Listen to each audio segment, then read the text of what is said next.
श्रोते हो, नमस्कार. आपण ऐकत आहात रेडिओ TJ 89.6 FM. आपल्या परिसराचा आपला आवाज. आषाढी एकादशी निमित्त आपल्या आषाढी वारी या विशेष कार्यक्रमामध्ये मी प्राध्यापिका प्राची सुरडीकर आपल्या सगळ्यांचे स्वागत करते. आपल्या आषाढी वारी या विशेष कार्यक्रमामध्ये आपण आषाढी वारीबद्दल बरेच काही जाणून घेणार आहोत.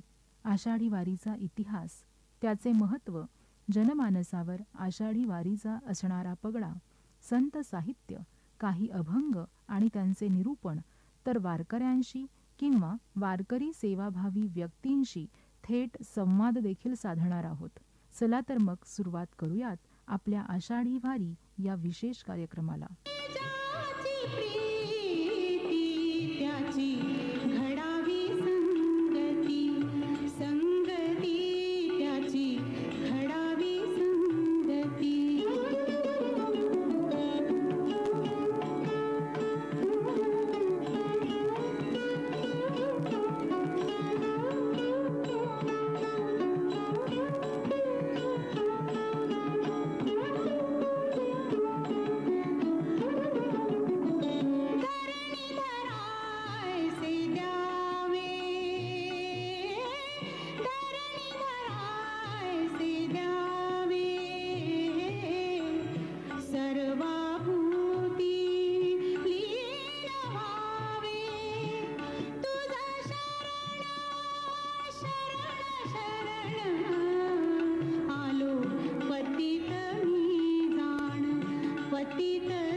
श्रोते हो, आज आहे 9 जुलै 2024.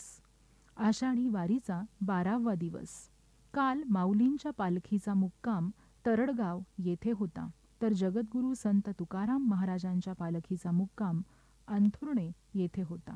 वारकरी आणि विठ्ठलाची पंढरी यांच्यातील अंतर हळूहळू कमी होत आहे. इतका रोजचा प्रवास पायी केल्यानंतर शीण येणे साहजिकच आहे. ऊन पावसात काट्याकुट्यातून चालताना अंगाचा दाह होणे देखील साहजिकच आहे. पण तरीही वारकरी मात्र अखंडपणे चालतच राहतो. जणू काही सांगतच असतो की या थकव्यावर, शिणावर एकच उपाय, तो म्हणजे विठ्ठल भेटीचा उपचार. संत तुकाराम महाराज देखील आपल्या सार्थ तुकाराम गाथेमध्ये अभंग क्रमांक 3056 मध्ये लिहितात, पंढरीसी जावे ऐसे माझे मनी, विठाई जननी भेटे केव्हा, न लगे त्याविण सुखाचा सोहळा, लागे मज ज्वाळा अग्नीचिया. तुका म्हणे त्याचे पाहिलिया पाय, मग दुःख जाय सर्व माझे. तुका म्हणे त्याचे पाहिलिया पाय, मग दुःख जाय सर्व माझे. पंढरीस जावे असे माझ्या मनामध्ये आहे. माझी विठाबाई आई मला कधी भेटेल असे मला झाले आहे. त्याखेरीज मला सुखाची प्राप्ती होत नाही. माझ्या सर्वांगाला अग्नीच्या ज्वाळांप्रमाणे दाह होत आहे. हा तुका म्हणत आहे की त्या विठोबाचे पाय पाहिल्याशिवाय माझे कोणतेही दुःख नाहीसे होणार नाही. खरोखर तुकाराम महाराजांच्या या पंक्तींनुसार वारकरी आपला थकवा आणि क्षीण घालविण्याकरिता अखंड विठ्ठलाच्या चरणस्पर्शाची इच्छा उराशी बाळगून चालत आहे. अशा आपल्या या वारकऱ्यांकरिता ऐकूयात पुढील गीत. पाऊले चालती पंढरीची वाट.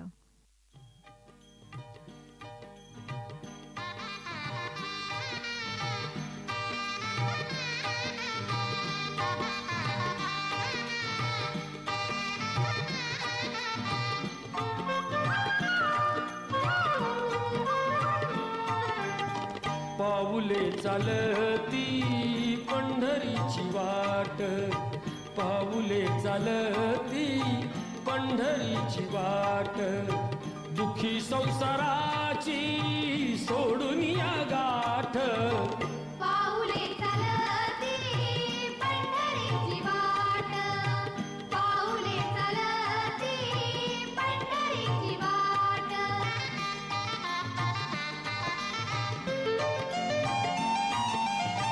गांजुनी या भारी दुःख दारिद्र्याने, गांजुनी या भारी दुःख दारिद्र्याने, पण तारिकामे भाकरीचे ताट. पाऊले चालती पंढरीची वाट, पाऊले चालती पंढरीची वाट.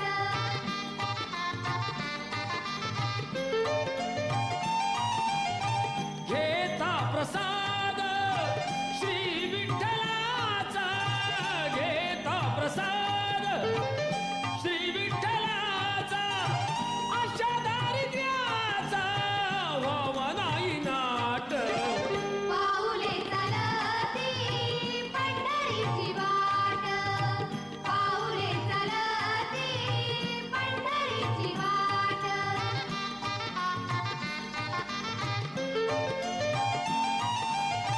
मन शांत होता पुन्हा लागे बोड, मन शांत होता पुन्हा लागे बोड, दत्त मांडी गोड संसाराचा थाट. पाऊले चालती पंढरीची वाट, पाऊले चालती पंढरीची वाट. दुःखी संसाराची सोडून या गाठ. पाऊले चालती पंढरीची वाट, पाऊले चालती पंढरीची वाट, पाऊले चालती. एकदा का विठ्ठल भक्तीचा ध्यास लागला की सगळीकडे म्हणजे जळी स्थळी काष्ठी पाषाणी सगळीकडे विठ्ठलच दिसू लागतो, विठ्ठलच स्मरू लागतो आणि विठ्ठलच भासू लागतो. विठ्ठल जळी स्थळी भरला रीता ठाव नाही उरला, विठ्ठल जळी स्थळी भरला रीता ठाव नाही उरला, आजी दृष्टीने पाहिला विठ्ठलची विठ्ठल, विठ्ठलची विठ्ठल.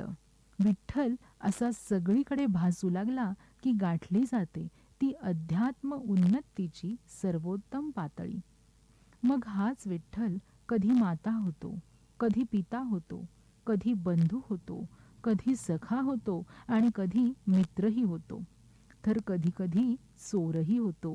हो, चोरच होतो, कारण भक्ताच्या हृदयातील, मनातील, अंतरंगातील सगळ्या जागा तो चोरून घेतो आणि तेथे अनंत कालासाठी वास्तव्य करतो. म्हणूनच संत जनाबाई म्हणतात, धरिला पंढरीचा चोर गळा बांधो निया दोर, हृदय बंदीखाना केला आत विठ्ठल कोंडिला, शब्दे केली जवाजुडी विठ्ठल पायी घातली बेडी, सोहम शब्दाचा मार केला विठ्ठल काकुळतीला आला, जनी म्हणे बा विठ्ठला जीवे न सोडी मी तुला, जनी म्हणे बा विठ्ठला जीवे न मी सोडी तुला. म्हणजे धरिला पंढरीचा चोर गळा बांधोनिया दोर या ओळींमध्ये विठ्ठल दर्शनासाठी आसुसलेली संत जनाबाई विठ्ठलाचे दर्शन झाल्याबरोबर युक्तीने विठ्ठलाला बंदिस्त करते आणि ते सुद्धा अगदी प्रेमाने आणि जिव्हाळ्याने. भक्तीचा जणू काही अधिकारच गाजवून ती या पंढरपूरच्या पंढरीला चोर ठरवते आणि बंदिवान करते. जनाबाईंच्या मते विठ्ठल चोर आहे कारण तो भक्तांचे चित्त चोरणारा आहे. अशा या विठ्ठलाला नामस्मरण रूपी दोर बांधून जखडून ठेवले आहे. पंढरपूरच्या चोराला जखडून ठेवायचे असेल तर नामस्मरण हा अतिशय सोपा आणि प्रभावी असा दोरा आहे, असे संत जनाबाई अगदी सहजपणे त्यांच्या या अभंगात सांगतात. हृदय बंदीखाना केला, आत विठ्ठल कोंडिला. जनाबाईंनी या विठ्ठलाला युक्तीने केवळ पकडलेच नाही, तर स्वतःच्या हृदयाला बंदिशाला बनवून त्यात त्याला कोंडून देखील ठेवले. त्यांच्या हृदयामध्ये सतत विठ्ठलाचे नामस्मरण रूपी वास्तव्य असल्याने तो तिथेच कोंडून ठेवण्यास योग्य असे संत जनाबाईंना वाटते. शब्दे केली जवाजुडी, विठ्ठल पायी घातली बेडी. जनाबाईंनी या पंढरीच्या चोराला जखडून ठेवण्यासाठी शब्दरूपी बेडी तयार केली आणि ती त्यांच्या पायात घातली. शब्दरूपी अभंग आणि नामस्मरण या दोन बेड्यांनी तिने विठ्ठलाला अगदी घट्ट जखडून ठेवले आहे. सोहम शब्दाचा मारा केला, विठ्ठल काकुळतीला आला. जनाबाईंनी विठ्ठलाला जखडून ठेवण्यासाठी एवढे प्रयत्न करूनही शेवटी विठ्ठल निसटून जाण्यासाठी धडपड करतच राहिला. अशा वेळी जनाबाईंनी आध्यात्मिक मुक्तिमार्गाच्या शब्दांचा वापर केला. असे म्हटले जाते की जन्माला आल्यावर आपण कोहम म्हणत जन्म घेतो, म्हणजे मी कोण आहे असे म्हणत जन्म घेतो. याचा शोध इथूनच सुरू होतो आणि सोहम पर्यंत हा शोध येऊन संपतो.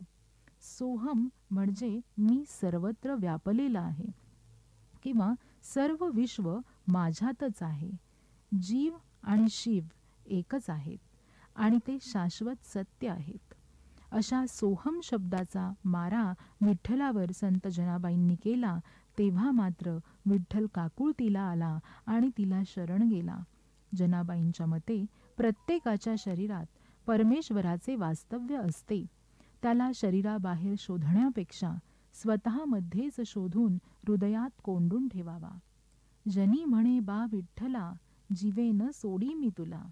जनाबाई अभंगाच्या शेवटी म्हणतात की तू माझ्यात आणि मी तुझ्यात व्यापलेले असल्यामुळे तुझी आता सुटका नाही. म्हणून हे पिता स्वरूप असणाऱ्या बा विठ्ठला, मी माझ्या हृदयापासून माझ्या जीवापासून तुला कधीही दूर करणार नाही. विठ्ठलाच्या प्रेमात मग्न होऊन त्याच्यावर अधिकार दाखवणे आणि विठ्ठलाने देखील तो अधिकार ऐकणे ही भक्ताची खरंच मोठी महती आहे. या निमित्ताने ऐकूयात अनुराधा पौडवाल यांच्या आवाजातील संत जनाबाईंचा अभंग धरिला पंढरीचा चोर. धरिला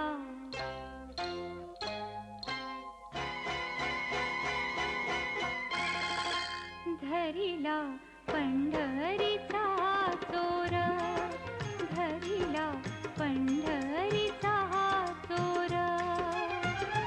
गळा बांधुनिया दोर, गळा बांधुनिया दोर, गळा बांधुनिया दोर. धरिला पंढरीचा चोर, धरिला पंढरीचा चोर.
शब्दाचा मारा केला विठ्ठल काकुळतीला आला विठ्ठल काकुळतीला आला जनी म्हणे बा विठ्ठला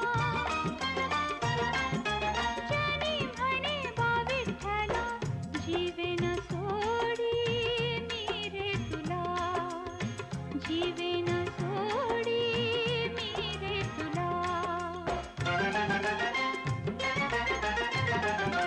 धरिला पंढरीचा चोर धरिला पंढरीचा चोर गळा बांधुनिया दोर गळा बांधुनिया दोर गळा बांधुनिया दोर धरिला पंढरीचा चोर धरिला पंढरीचा चोर धरिला पंढरीचा चोर. श्रोते हो, आज संतश्रेष्ठ ज्ञानेश्वर महाराजांच्या पालखीचा मुक्काम फलटण येथे असणार आहे. पालखी ज्या ठिकाणी मुक्काम करते त्या गावाला विशेष असे आध्यात्मिक महत्त्व आहे. मग फलटणमध्ये का बरे पालखी मुक्काम करते? तर ब्रह्मसत्यम जगन्मिथ्या, म्हणजे ब्रह्म हे पूर्ण सत्य आहे, बाकी सारे जग फोलपटासारखे मिथ्या म्हणजे टाकाऊ आहे. फोलपट म्हणजे काय? तर एखाद्या वस्तूवरील नको असलेले आवरण. ज्याप्रमाणे शेंगदाणे भाजले जातात त्याचे फोलपट काढले जाते आणि त्यानंतर स्निग्ध असा शेंगदाणा विविध पदार्थांसाठी किंवा खाण्यासाठी वापरला जातो. म्हणजे फोलपट हा टाकाऊ पदार्थासारखाच आहे. जीवनाचे सत्य समजल्यानंतर भौतिक गोष्टी या फोलपटासारख्या टाकाऊ वाटू लागतात आणि हा अनुभव वारकऱ्यांना फलटणला आल्यावर येतो. म्हणून पालखी मुक्काम करते फलटण येथे. एकदा का ही अनुभूती आली की हृदयावर राज्य करतो तो कानडा राजा पंढरीचा. या निमित्ताने ऐकूयात आपले पुढील गीत कानडा राजा पंढरीचा.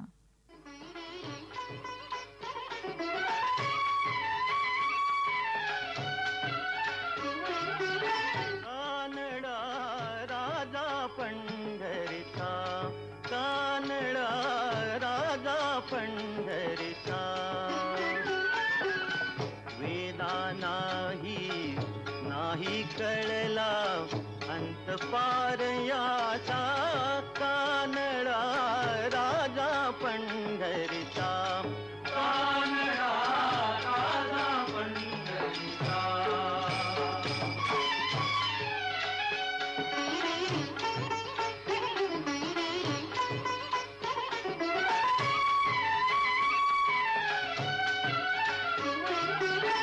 निराकार तो निर्गुण ईश्वर कसा प्रगटला असा विठेवर. निराकार तो निर्गुण ईश्वर कसा प्रगटला असा विठेवर. उभय ठेविले हात कटीवर उभय ठेविले हात कटीवर. पुतळा चैतन्याचा कानडा राजा पंढरीचा कानडा राजा पंढरीचा.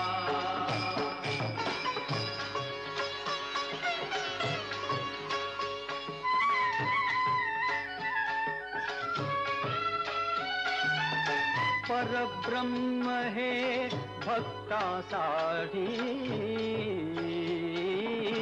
परब्रह्म हे भक्तासाठी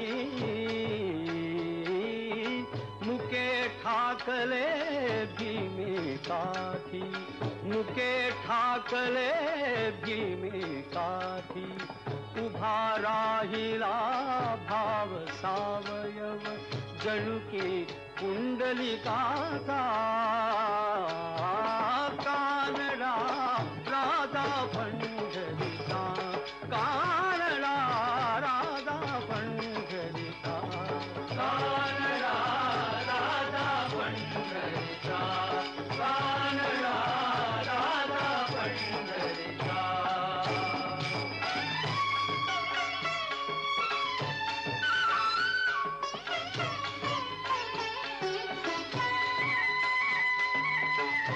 नाम्याची खीर साखतो, चोखोबांची गुरे राखतो. हा नाम्याची खीर साखतो, चोखोबांची गुरे राखतो. पुरंदराचा हा परमात्मा, पुरंदराचा हा परमात्मा, वाली दामाजीचा कानडा राजा पंढरीचा, कानडा राजा पंढरीचा, कानडा राजा पंढरीचा, कानडा राजा पंढरीचा. कानडा हो विठ्ठलू कर्नाटकू, येणे मज लावियला वेधू. पांडुरंग कांती दिव्य तेज झळकती, रत्न कीळ फाकती प्रभा. अगणित लावण्य तेज पुंजाळले, न वर्णवे तेथची शोभा. कानडा हो विठ्ठलू कर्नाटकू, येणे मज लावियला वेधू. खोळ बुंथी घेऊनी खुणेची पालवी, आळविल्या नेदी साधू. शब्दे विण संवादू, दुजे विण अनुवादू, हे तव कैसे निगमे. परेही परते बोलणे खुंटले, वैखरी कैसे निसांगे. पाया पडू गेले तव पाऊलची न दिसे, उभाची स्वयंभू असे. समोर की पाठीमोरा न कळे, ठकची पडिले कैसे. क्षेमा लागी मन उताविळ माझे, म्हणवोनी स्फुरताती बाहू. क्षेम देऊम गेले तम मीची मी एकली, आसावला जीव राहू. बाप रखुमा देवीवरू, हृदयीचा जाणुनी, अनुभवू सौरसू केला. दृष्टांती डोळा पाहो, मी गेलो तव भीतरी पालटू झाला. संत ज्ञानेश्वरांचा हा अजरामर अभंग. जीवनातील विषय वस्तू या फोलपटासारख्या टाकाऊ आहेत. याचा साक्षात्कार फलटण येथे झाल्यानंतर आपण विठ्ठलाशी अगदी एकरूप होतो आणि विठ्ठल देखील भक्तांमध्ये विलीन होतो. म्हणून तर संत ज्ञानेश्वर महाराज आपल्या कानडाऊ विठ्ठलू कर्नाटकू या अभंगामध्ये सांगतात की श्री विठ्ठल हे अनाकलनीय आहेत. कानडा हा शब्द अनाकलनीय यासाठी आहे. अनाकलनीय म्हणजे आपल्याला कळण्याच्या पलीकडचे. असे असले तरी सुद्धा तो भक्तांमध्ये रमणारा अतिशय साधा आणि भोळा देव आहे. असे म्हटले जाते, कर्नाटकामध्ये विठ्ठलाचे वास्तव्य काही काळ होते. त्यामुळेच तेथे देखील मोठ्या प्रमाणात वारकरी संप्रदाय आढळतो. म्हणूनच ज्ञानेश्वरांनी त्यांच्या अभंगामध्ये विठ्ठलाला कर्नाटकू असे म्हटलेले आहे. या विठू माऊलीशी जेव्हा भक्त एकरूप होतात तेव्हा कोणत्याही शब्दांच्या संवादाशिवाय या माऊलीला भक्तांच्या मनातील सर्व काही कळते. शब्दाविण संवाद घडतो. ज्या अत्यंत गूढ, सूक्ष्म आणि दिव्य अनुभूती आहेत त्या सांगण्याकरिता खरं तर शब्दांची कधीच गरज भासत नाही. लहान मूल जेव्हा मातेच्या उदरामध्ये असते तेव्हा त्याला बोलता देखील येत नाही, पण तरीही मातेला मात्र त्याला काय हवे आहे हे आपोआप कळते. दुजे विण अनुवादू म्हणजे पतीच्या डोळ्यातील छटा पत्नीला फक्त पतीकडे बघूनही कळते. त्याकरिता शब्दांच्या वापराची गरज नसते किंबहुना हे शब्द कधी कधी यामध्ये अडसर देखील ठरतात. मग शब्दे विण संवादू, दुजे विण अनुवादू हे असे कसे घडते? तर जेव्हा अंतःकरणांचे अद्वैत होते, म्हणजे तू आणि मी असा वेगळा न राहता एक होतो, तेव्हाच हे घडू शकते. पुढे ज्ञानेश्वर महाराज म्हणतात की असे अद्वैत मिलन झाले की जेव्हा मी स्वतःला आरशात पाहतो तेव्हा मला मी दिसतच नाही. मला मी न दिसता त्या ठिकाणी साक्षात श्री विठ्ठलच दिसतात. कारण मी म्हणजेच श्री विठ्ठल आणि श्री विठ्ठल म्हणजेच मी. जेव्हा मी श्री विठ्ठलांच्या पाया पडण्यासाठी गेलो तेव्हा असे लक्षात आले की चरण कोठे आहेत. मला श्री विठ्ठलांचे चरण दिसतच नाहीत. कसे दिसणार? कारण त्यांचा अंत अनाकलनीय आहे. त्याची सुरुवात कोठे होते? शेवट कोठे होतो हे आपल्या बुद्धीला उमगणे अशक्यच. तो अमर्याद आहे, पाठमोरा उभा आहे की माझ्याकडे पाहत आहे हे देखील कळत नाही. जेव्हा मी आलिंगन देण्यास गेलो तेव्हा कळले की मी तर एकटाच आहे, तो माझ्यातच आहे. जेव्हा अनुभवांची प्रचिती येते तेव्हा भक्ताचे आणि देवाचे असे अद्वैत मिलन झाले असे म्हणता येईल. तर या निमित्ताने ऐकूयात संत ज्ञानेश्वर रचित पुढील अभंग कानडाऊ विठ्ठलू करनाटकू.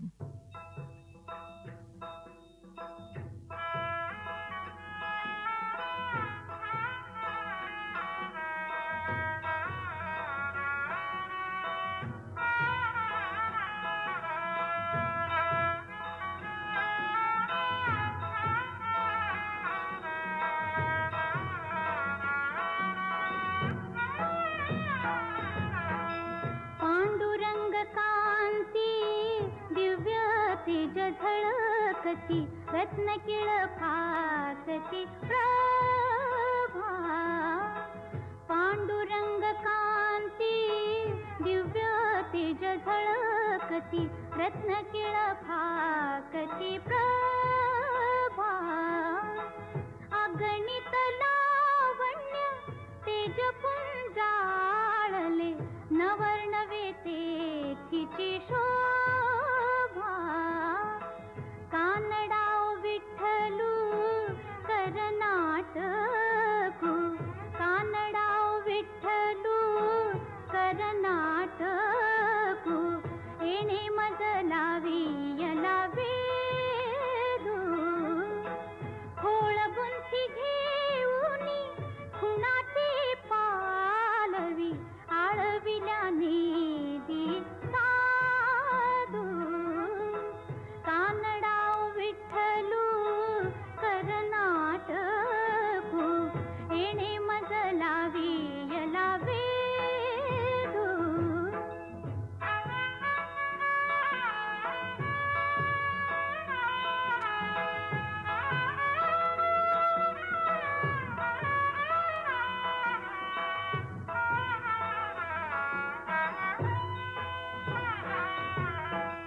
शब्दे विण संवादू दुजे विण अनुवादू.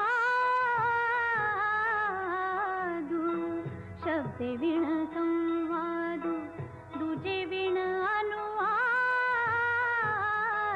हे तव कैसे निगमे परेही परते बोलणे खुंटले.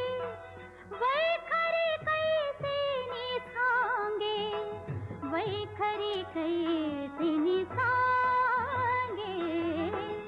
कानडाव विठ्ठलू करनाटकू, कानडाव विठ्ठलू करनाटकू. येणे मज लावियला वेदू.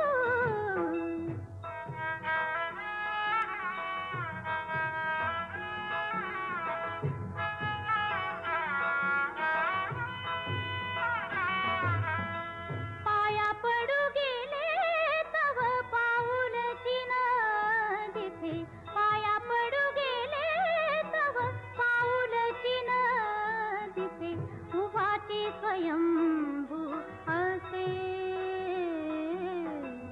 समोर की पाठी मोरा न कळे, समोर की पाठी मोरा न कळे. टकची पडीले कैसे. कानडाव विठ्ठलू करनाटकू, कानडाव विठ्ठलू करनाटकू. येणे मज लावियला वेदू.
बाप रखुमा देवीवरू हृदयीचा जाणून बाप रखुमा देवीवरू हृदयीचा जाणून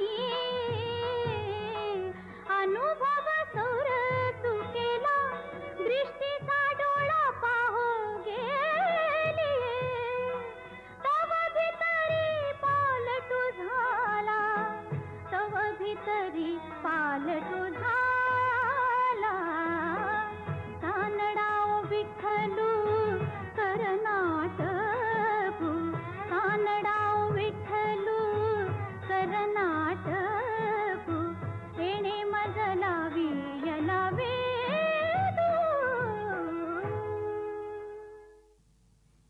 आज जगद्गुरू श्री संत तुकाराम महाराज यांची पालखी निमगाव केतकी येथे मुक्काम करणार आहे. अंथुर्णे येथून पालखी पुढे मार्गस्थ झालेली आहे.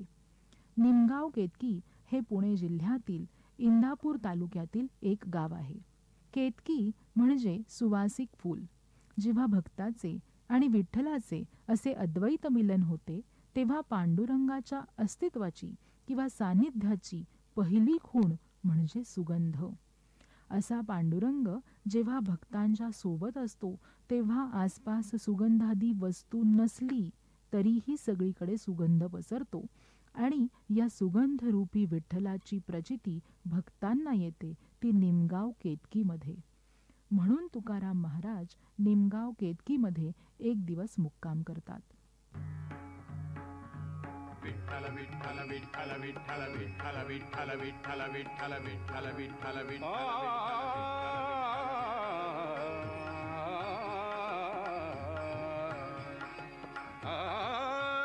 माझे माहेर पंढरी माझे माहेर पंढरी आहे भीवरेच्या तीरी आहे भीवरेच्या तीरी माझे माहेर पंढरी माझे माहेर पंढरी.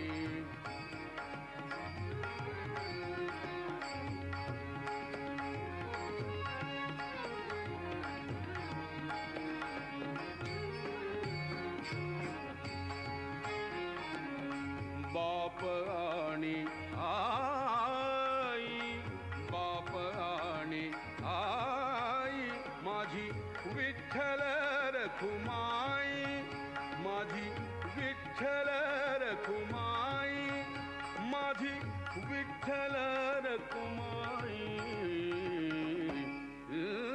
माझे माहेर पंढरी माझे माहेर पंढरी माझे माहेर पंढरी माझे माहेर पंढरी आहे भीवरेच्या तीरी आहे भीवरेच्या तीरी माझे माहेर पंढरी.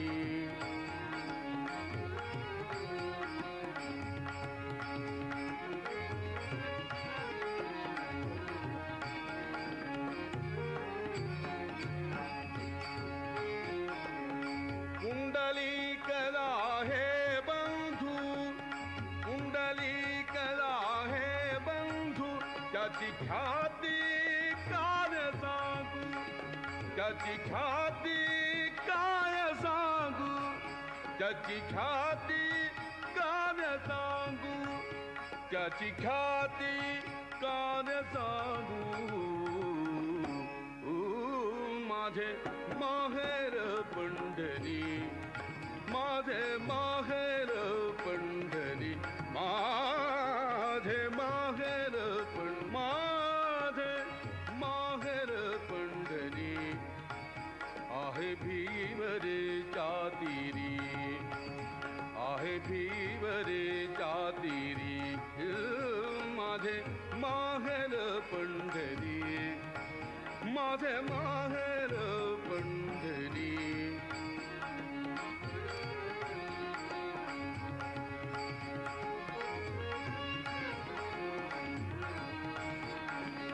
यानंतर संत परंपरेतील तज्ज्ञ असलेले आणि संत साहित्याचा बराचसा अभ्यास असणारे डॉक्टर श्रीकांत बनकर यांच्याशी आपण संत परंपरेविषयीची माहिती मिळवूयात. ओम नमोजी आद्या वेद प्रतिपाद्या जय जय स्वसंवेद्या आत्मरूपा. आत्मस्वरूप अशाच गजाननाला अर्थात ओंकार रूपी परब्रह्माला, अकार उकार मकार आणि बिंदुतीत अशा परब्रह्माला, शिवशक्तीला नमस्कार करून ज्ञानेश्वर माऊलींनी, संत श्रेष्ठांनी भगवान गणेशाला आळवलं, वंदन केलं आणि आत्मकल्याणाचा मार्ग सर्व जगाला दाखवला. आत्मकल्याण हाच आपल्या पूर्ण जन्माचा उद्देश आहे. हे संतांनी आपल्या वाङ्मयातून, आपल्या कृतीतून, आपल्या आचरणातून सर्व जगाला दाखवून दिलेले, किंबहुना त्या पद्धतीने त्यांनी संबंध आयुष्यभर आचरण केलेले. संत ज्ञानेश्वर माऊलींनी आपल्या ज्ञानेश्वरीमध्ये विश्वास या अर्थ माझ्या मनी प्रकाशले, अवघेचे झाले परब्रह्म, हे आपल्या ओवीमध्ये म्हणलेले. विश्वाच्या अर्थामध्ये, विश्वाच्या मनामध्ये जे काही आहे ते त्यांच्या रूपाने त्यांच्या हृदयामध्ये प्रकट झालेलं आहे आणि अवघं रूप परब्रह्म स्वरूप झालेले. म्हणजे भगवद्गीतेत सांगितल्याप्रमाणे ममो जीववंशा सर्व भूतो सनातना, या भगवद्गीतेच्या श्लोकाप्रमाणे सर्व प्राणी मात्रांमध्ये तोच ईश्वर, तेच परब्रह्म राहतं आणि ते परब्रह्म माझ्या हृदयाठायी प्रकट झालेले. देव पाहावया गेलो तेथे देवची होईन राहिलो. या सर्व संतांच्या उक्तीचा एकंदर अभ्यास केला तर मानव जीवनाचा प्रथम आणि अंतिम हेतू हा आत्मकल्याण आणि आत्मोद्धाराचा मार्गच आहे, हे निश्चित. आत्मोद्धाराचा मार्ग अवलंबायचा असेल, आत्मोद्धार करायचा असेल तर त्याचं शरीर हे माध्यम आहे आणि शरीर हे माध्यम आलं तर त्याला ऐहिक सगळ्या प्रापंचिक सर्व गोष्टीचा बंध आला, सर्व क्रियाकर्म आलं आणि अर्थातच क्रियाकर्म आलं तर त्यामध्ये कृती आली आणि कर्म आलं. आपल्या कर्मावर नियंत्रण ठेवून विश्वाला मंगलमय असं वर्तन करण्याची शिकवणूक संत आपल्याला देतात. सर्व संतांच्या शिकवणीमध्ये आपल्याला प्राधान्याने माणुसकी, मानवता आणि मानवधर्म सर्वत्रच आढळून येतो. संत सज्जनांची कुठलीही कृती आपण डोळ्यासमोर आणली, अगदी ज्ञानदेवे रचिला पाया उभारिले देवालया, नामा तयाचा किंकर ते केला हा विस्तार, तुका झाला से कळस भजन करा सावकाश. या उक्तीप्रमाणे संत ज्ञानेश्वरांनी नाथ परंपरेतून आपला ह्या संत परंपरेचा पाया रचला. नाथ परंपरेत असणारं अतिगुह्य जे ज्ञान होतं ते संत ज्ञानेश्वरांनी आपल्या वाङ्मयाच्या माध्यमातून, आपल्या वाणीच्या माध्यमातून सर्व जगासाठी उघडं केलं, अगदी खुलं केलं. वेद अनंत बोलीला अर्थही तुकाची साधेला, विठोबासी शरण जावे निष्ठा नाम गावे. संत तुकाराम महाराजांनी सांगितलं, वेदांच्या अनंत रुचांचा, शास्त्रांचा पाठ करून या सर्वाचा सार त्या परब्रह्माची प्राप्ती आहे. तर या परब्रह्माची प्राप्ती करण्याचा जो मार्ग आहे तो संत ज्ञानेश्वर माऊलींनी नाम साधनेच्या रूपाने सर्व विश्वाला दिला आणि म्हणूनच ज्ञानदेव की खडी सवारी वो कुछ सबसे ज्यादा आहे असं संत ज्ञानेश्वर महाराजांविषयी बोलायला लोक निश्चितच आदराने हे वाक्य वारंवार उच्चार करतात. संतांच्या या परंपरेत संत ज्ञानेश्वरांनी पाया रचला, संत नामदेवांनी त्याला वृद्ध केलं आणि अशा वृद्ध मार्गावर चालून ही संतांची मांडियाळी अगदी तुकाराम महाराज सदेह वैकुंठाला गेले, या उच्च प्रतीच्या मार्गापर्यंत गेलं. आश्चर्याची एक गोष्ट पाहाल तर त्या मध्यकाळामध्ये संतांचं एक मोठं आंदोलनच या संबंध भरतभूमीत झालं. आपण पाहू शकता की उत्तरेत संत कबीर, संत मीराबाई आदी सर्व संत मंडळी होऊन गेली. आपल्याकडे मध्य भारतामध्ये, महाराष्ट्रामध्ये ही सर्व संत मंडळी, ज्ञानेश्वर महाराज, तुकाराम महाराज, ही सर्व संत मंडळी होऊन गेली. त्याचप्रमाणे दक्षिणेतही संत मंडळी होऊन गेली.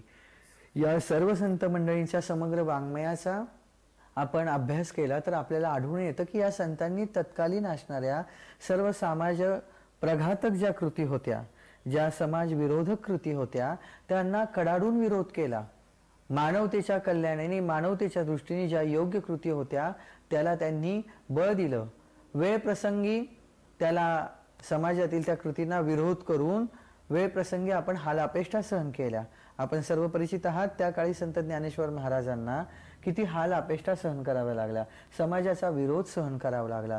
सहनशीलता, त्याग, वैराग्य या भूमीवरच परमार्थ अवलंबून असतो आणि त्यागाशिवाय परमेश्वराची प्राप्ती नाही, त्यागाशिवाय विश्वात्मक वृत्ती नाही आणि त्यागातच सर्व वृत्ती लपलेल्या आहेत.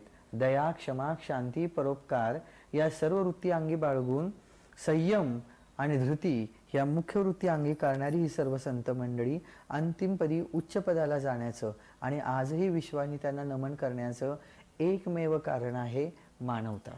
मानवतेच्या कल्याणासाठी त्यांनी केलेले प्रयत्न, त्यांनी जीवनात केलेलं आचरण, त्यांचं सर्व समग्र वाङ्मय हे मानवाला अनंत काळ उपकारकच ठरणार आहे.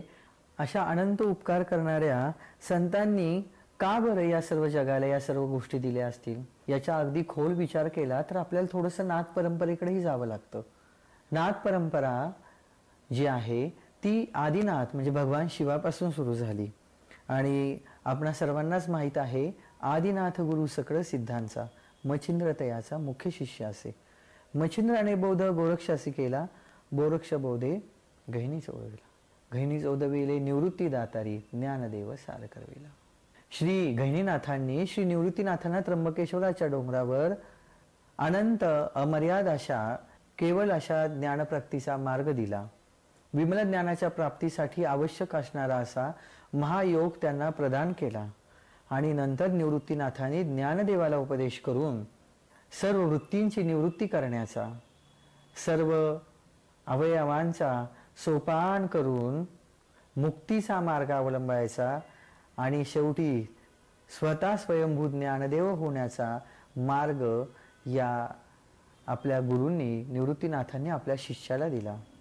निवृत्ती ज्ञानदेव सोपान मुक्ताबाई असं जे म्हणलं जातं त्याचा एक सारासार तात्विक विचार केला तर अगदी सर्वांना सहज लक्षात येईल असा केवळ त्यांच्या नामाचा अभ्यास केल्यावर आपल्याला लक्षात येतं. या भावंड ही संत परंपरेतली मुख्य भावंड म्हणून संबोधली जातात कारण अनंत हालापेष्टा सहन करून शेवटी केवळ 21व्या वर्षी समाधी घ्यावी, ज्ञानेश्वरी सारखं गीतेवर भाष्य करावं आणि ते सर्व समाजाला आपल्या भाषेत अगदी सहज सोपं करून सांगावं.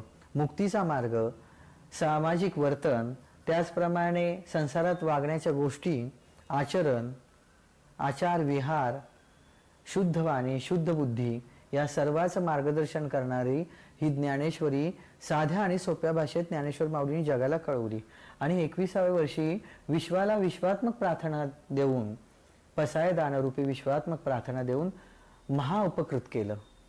आता विश्वात्मके देवे तेने वाग्यज्ञे तोषावे, तोषोनी मज द्यावे पसाय दान हे. अगदी सरळ रसाळ भाषेमध्ये पसायदान मागितलं. जे खळांची व्यंकटी सांडो तया सत्कर्मी रती वाढो, भूता परस्परे जडो मैत्र जीवांचे. हा या पसायदानातला माझ्या अर्थाने खूपच महत्वाचा उपदेश आहे. भूता परस्परे जडो मैत्र जीवांचे. या जगामध्ये कुणाचाही राग द्वेष नसावा, सर्व भेदभाव दूर व्हावेत, जातिक वाचिक कायिक मानसिक सर्व भेदभाव दूर व्हावेत, कुणी कुणाचा मत्सर करू नये आणि एक जीवानी आनंदाने या विश्वात राहावं. आनंदाचे डोही आनंद तरंग, आनंदाचे अंग आनंदांचे संत तुकोबांनी म्हणलेले. आणि जिथं आनंद आहे, जिथं द्वैत नाही, तर अशा ठिकाणी कुठलाही तरंग उठला तर तो आनंदाचेच तरंग आपल्या अंगी उत्पन्न करणारे, ज्याचा स्वभावच मुळात आनंद आहे, तो सर्वत्र आनंदाचेच तरंग उत्पन्न करेल आणि आनंदच प्रसवेल. अशा आनंदमय स्वरूप आपण आहोत, ज्याला सच्चिदानंद म्हणलं जातं. जो सत्य आहे, चित्तात वास करतो आणि आनंद हे त्याचं स्वरूप आहे आणि तो आपला आत्मा आहे.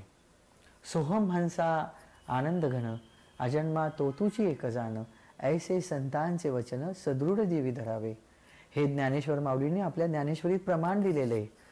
आत्मस्वरूप अशा आनंदमय मंगलमय आत्मरूपाला ज्ञानेश्वर माऊली वारंवार वंदन करून या शरीररूपी भगवंताला वारंवार नमस्कार करून भगवंताच्या प्राप्तीसाठी त्याचा अष्टांग योगाने कशा पद्धतीने उपयोग करता येईल, नाम आणि ध्यान या दोन्ही पद्धतीने आपल्याला भगवंताची कशी प्राप्ती करता येईल आणि आपल्या ऐहिक आणि पारमार्थिक जीवन कसं सुखी करता येईल, हे संतांनी आपल्या संबंध आयुष्यात जगाला सांगितलेले. विघातक रूढी परंपरांना त्यांनी विरोध केलेला आहे. संत कबीरांचं उदाहरण आहे, संत रोहिदास असतील, या सर्व संतांनी समाजाला हेच वारंवार सांगण्याचा प्रयत्न केलेला आहे.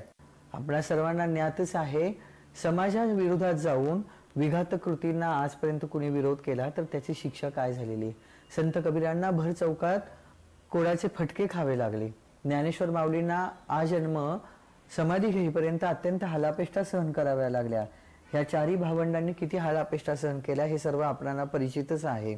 या सर्व संत मंडळींचा जर साधारण आपण आयुष्याचा विचार केला आणि वाङ्मयाचा विचार केला आणि त्यांच्या कृतीचा विचार केला तर यातून समाजाला एकच एक आणि एक बोध होतो, तो म्हणजे नीतीने वागा, न्यायाने वागा, मानवतेने वागा, मित्रत्वाने वागा.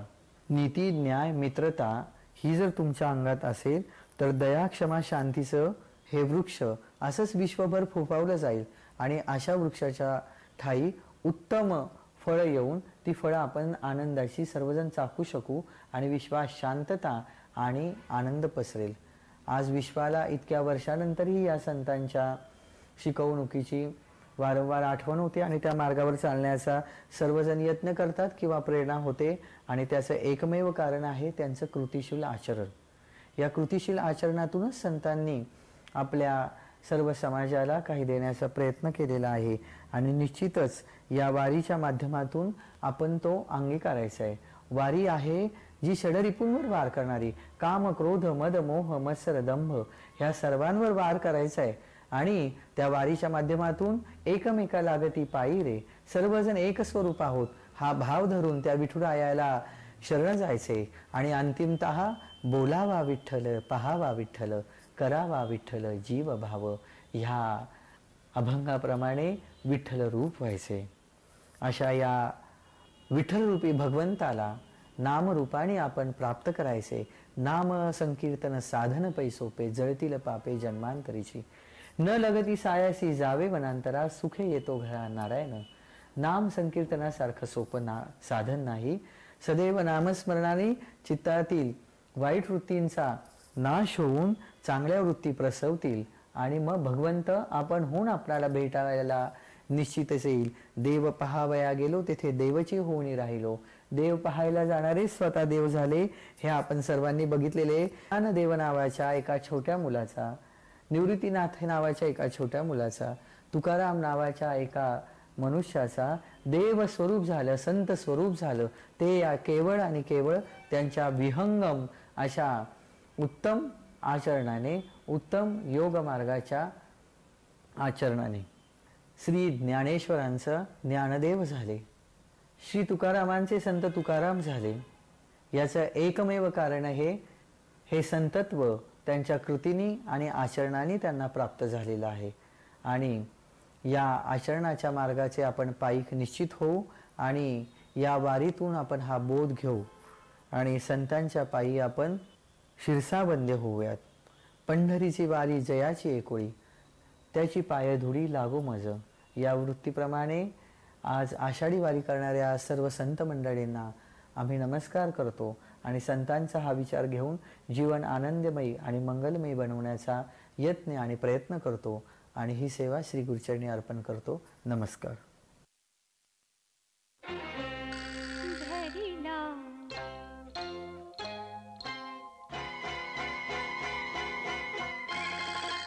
धरिला पंढरीचा चोर, धरिला पंढरीचा चोर.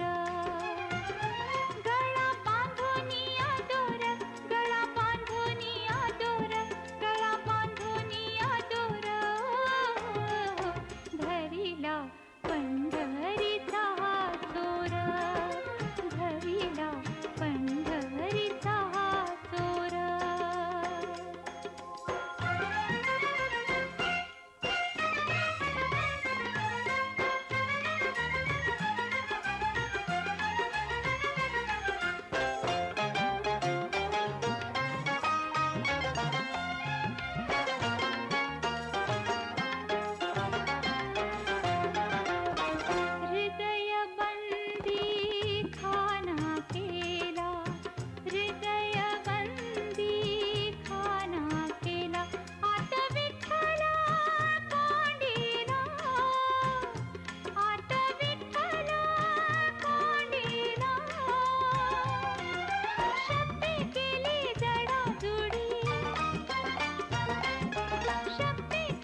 श्रोते हो, याबरोबरच आपण आपल्या आषाढी वारी या कार्यक्रमात इथेच थांबूयात.